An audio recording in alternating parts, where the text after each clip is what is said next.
भगवति गंगे त्रिभुवनतारिणि तरलतरंगे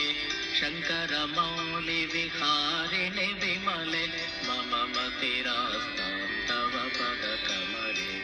भागीरथि सुखदायिनि माता तव जलमहिमा निगमे ख्याता नाहं जाने तव महिमानं पाहि कृपामयि मामज्ञानम् हरिपदपाद्यतरङ्गिणि गङ्गे हिमविदुमुक्ताधवलतरङ्गे दूरीकुरु मम दुष्कृतिभारं कुरु कृपया भवसागरपारं तव जलममलं येन निपीतं परमपदं खलु तेन गृहीतं मातः गङ्गे त्वय्यो भक्त किल तं द्रष्टुं नयमशक्त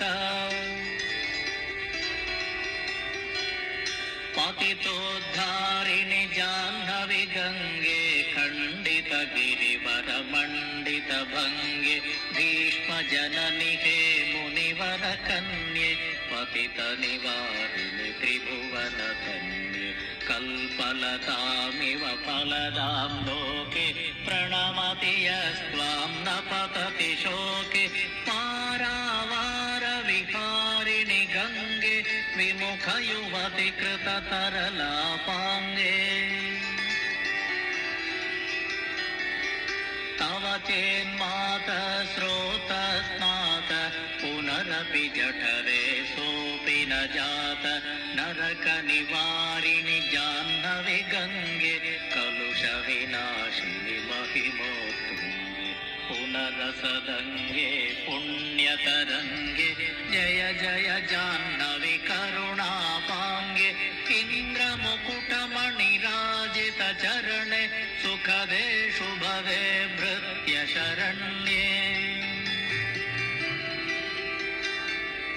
रोगं शोकं तापं पापं हर मे भगवति कुमति कलापं त्रिभुवनसारे वसुधाहारे त्वमसि गतिर्मम खलु संसारे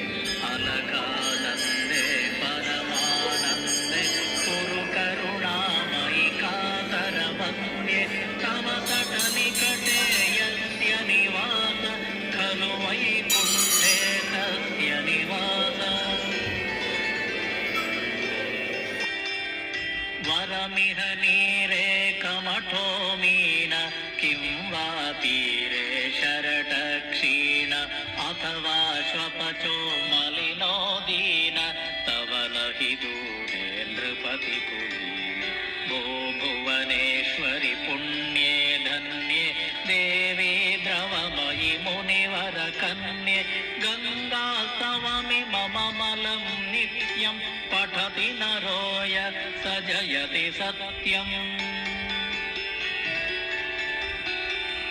येषां हृदये गङ्गा भक्तिः तेषां भवति सदा सुखमुक्तिः मधुराकान्त